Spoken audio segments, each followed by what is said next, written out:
सत्संग से सोधी आवे, नहीं जीव 84 में जावे। सत्संग से सोधी आवे, नहीं जीव 84 में जावे। अब मेटो द्वेष और राग, हो राग या उम्र बतेरी जाली। अब मेटो द्वेष और राग, हो राग या उम्र बतेरी जाली। तो पुण्यात्मा, श्रीमद् भगवत गीता अध्याय नंबर 4 के श्लोक नंबर 32 में 32 में कहा है कि अर्जुन, मैंने अभी आपको अध्याय नंबर 4 के श्लोक नंबर 25 से लेकर 30 तक जिन साधकों और साधनाओं की जानकारी दी है, और वो साधक चाहे कोई देवी देवताओं को पूजता है, उसी को सत्य मानता है, पापनाशक जानता है, कोई स्वाध्याय करता है, कोई तीक्ष्ण अहिंसावादी व्रत ही करके मुंह पर पट्टी बांध के नंगे पैरों घूम कर अपनी साधना को सही मान रहा है। चौथे अध्याय के 32वें श्लोक में कहा है कि इन यज्ञों माने धार्मिक अनुष्ठानों की जानकारी ब्रह्मणे मुखे सच्चिदानंद घन ब्रह्म ने अपने मुख कमल से बोली है। पुण्यात्मा, दास ने एक शब्द बोला था, गुरु बिन काहुन पाया ज्ञाना, जो थो था बुस छिड़े मूड किसाना। गुरु बिन वेद पढ़े जो प्राणी, समझन सार रहे अज्ञानी। श्रीमद् भगवत गीता चारों वेदों का निष्कर्ष है। चौथे अध्याय के 32वें श्लोक में यहाँ एक ब्रह्मणे मुखे शब्द है। इस ब्रह्मणे मुखे शब्द का हमारे अनुवादकर्ताओं ने इस दास से पहले जो अनुवाद दास ने किया है गहरी नजर गीता में एक पुस्तक बनाई है, यानी उसका अनुवाद समझो श्रीमद् भगवत गीता का अनुवाद है, उसका नाम लिखा है गहरी नजर गीता में।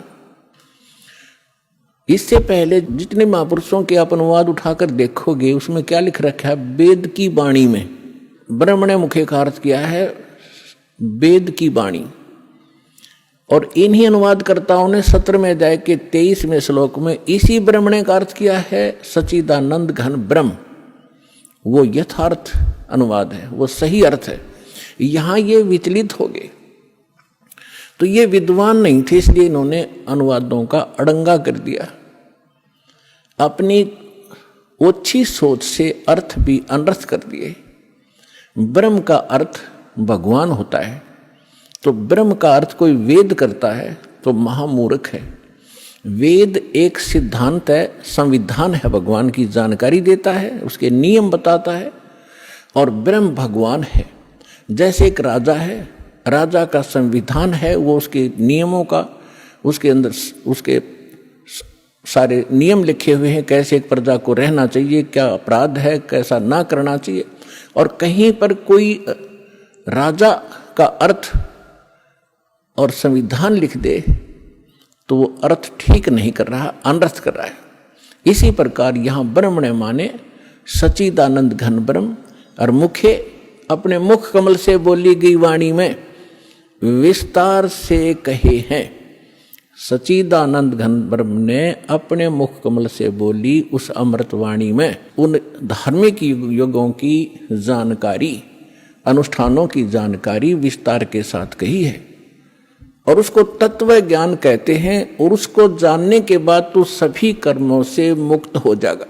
अब गीता ज्ञान दाता कौन है? ये ब्रह्म है। जैसे दास ने शब्द सबसे पहले ये बोला था कि ब्रह्म शब्द पर्याप्त है, लेकिन ब्रह्म का अर्थ भगवान कहो, साब कहो, राम कहो, तो ये सत्संग एक ऐसा जटिल समस्या बन गई, यो अध्यात्म मार्ग, कि दास यदि किसी पॉइंट को कच्चा छोड़ के आगे चलेगा तो प्रथम बार सुन रहा भक्त कुछ नहीं समझ पाएगा।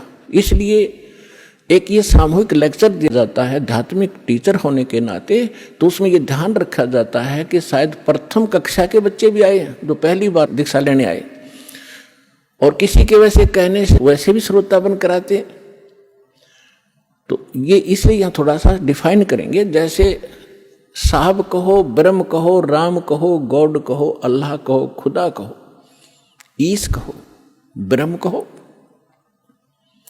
अब जैसे एक तहसीलदार भी साहब है, प्रभु है, स्वामी है अपने विभाग का।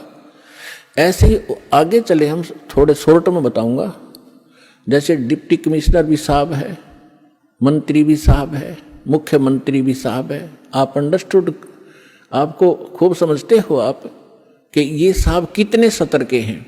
और प्रधानमंत्री भी साहब कहलाते हैं और राष्ट्रपति जी भी साहब ही कहलाते हैं। तो इसे समझ लेना।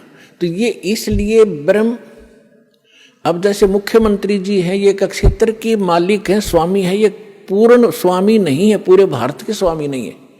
इसी प्रकार यहाँ जो ब्रह्म शब्द है, ये ब्रह्म है 21 ब्रह्मांड का स्वामी। इसको ज्योत स्वरूपी निरंजन गीता अध्याय नंबर 4 के श्लोक नंबर 32 में स्वयं कहता, मैं काल हूं, ये काल ही है। और काल भी स्वामी है।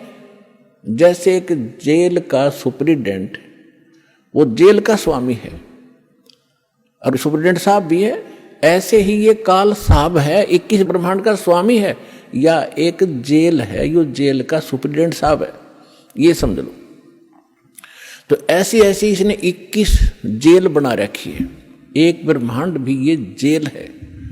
तो ऐसे ये 21 ब्रह्मांड का साहब है, ये ब्रह्म है, लेकिन ये कंप्लीट ब्रह्म नहीं है, ये पूर्ण ब्रह्म नहीं है, इसलिए ब्रह्म शब्द बोला गया। तो यहां प्रत्येक इसके अंग को हमने समझने के लिए ऐसे करना पड़ेगा।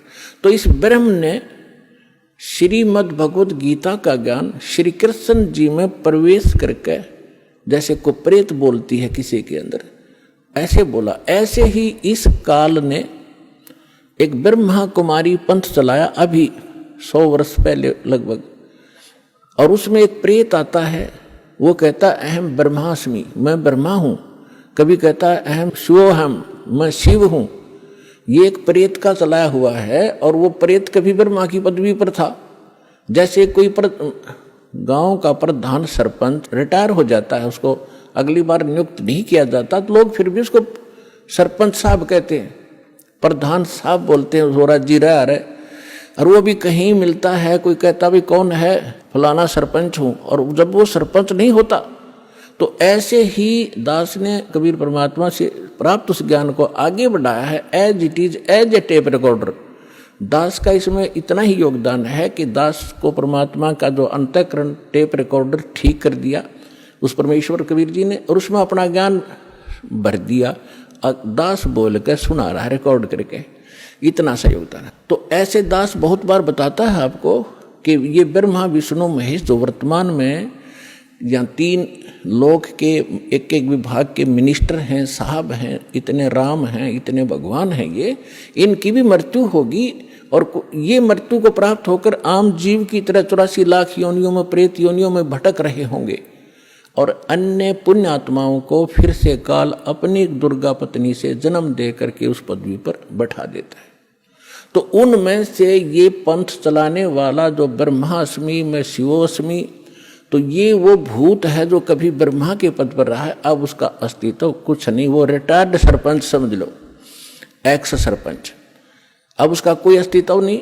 तो वो बोलकर उसने वो पंथ चला दिया। आज भी उसकी मुरली सुनकर, वो भूत की बात सुनकर एक बहुत बड़ा जनसमूह अपना जीवन नाश कर रहा है। दास का प्रयत्न किसी की निंदा करना नहीं, दास का प्रयत्न है कि सभी हम एक परमात्मा के बालक बच्चे हैं, बहन बेटी भाई। और उस काल ने ये जाल फैला रखा है कि मैं इतने पंथ चला दूंगा नकली कि कोई समझ नहीं सकेगा ओरिजिनल पंथ कौन सा है।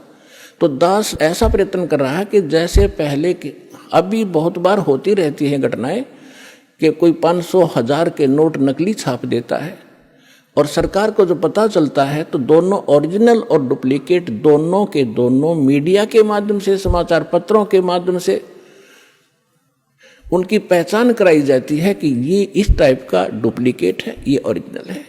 तो सरकार निंदा नहीं कर रही होती, एक महापरोपकार करती है। तो दास का यही प्रयत्न समझ लेना कि हमारे जो यथार्थ सदग्रंथ हैं, वो तो हमारे ओरिजिनल नोट है, ओरिजिनल सदग्रंथ है, और उसके अतिरिक्त कोई अनुभव बता रहा है, कोई मार्ग चला रहा है, वो डुप्लीकेट है, वो हानि हो रही उनके जीवन की। तो दास ने कोई शौक नहीं है किसी की, इसको आप आलोचना का नाम देते हो तो आपकी बुद्धि अच्छी नहीं है, आपको अध्यात्म ज्ञान नहीं है।